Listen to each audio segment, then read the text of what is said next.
तपोवन संस्कृत पाठशाला आयोजित जीवन के लिए कुछ रहस्यपूर्ण बातें।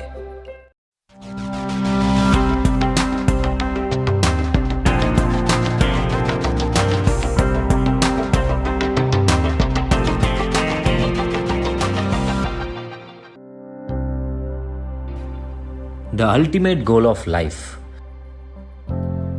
अगले वीडियो में देखा इसके अतिरिक्त कई सारे पाप हैं जिनका त्याग करना चाहिए।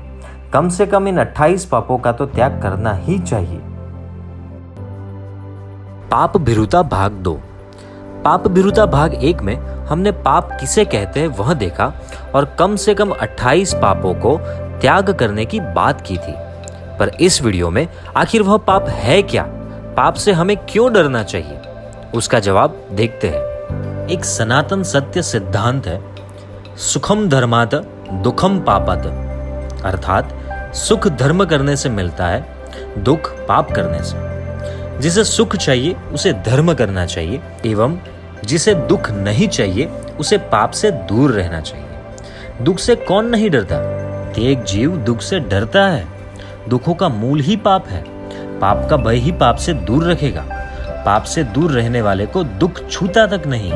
इसलिए पाप का डर रखने के लिए कहा है, श्वान वृत्ति नहीं सिंह वृत्ति प्राप्त करो। जब कुत्ते को पत्थर मारते हैं तो वह उस पत्थर को ही काटने हेतु दौड़ता है, जबकि सिंह को कोई गोली मारे तो उसकी नजर गोली मारने वाले को घूरेगी और वह शिकारी की दिशा में वैर लेने के लिए दौड़ेगा। दुख पर घूरना या गुस्सा होने ये कुत्ते की वृत्ति है, जो उचित नहीं है। वृत्ति तो शेर जैसी होनी चाहिए, जो दुख के मूल तक जाती है। दुख को लाने वाला तो पाप है, अतः पाप की ओर तीखी नजर होनी चाहिए। याद रखिए, जो दुख से डरता है वह अनार्य है। आर्य तो उसे कहते हैं जो पाप से डरे। शायद आप जानते हो कि 2 प्रकार के जीव होते हैं। एक प्रथम स्तर के जीव, जो स्वभावतः पाप नहीं करते।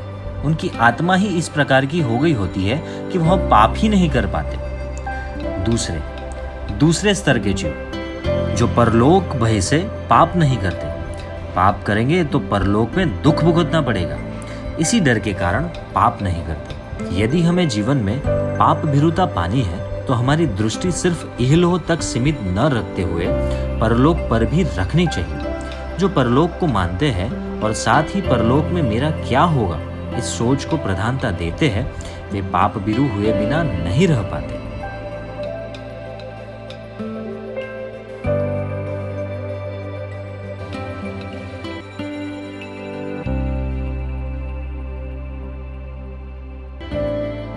ऐसे वीडियो हमारे चैनल पर आते रहेंगे। देखने के लिए चैनल को सब्सक्राइब कीजिए और बेल आइकन प्रेस कीजिए।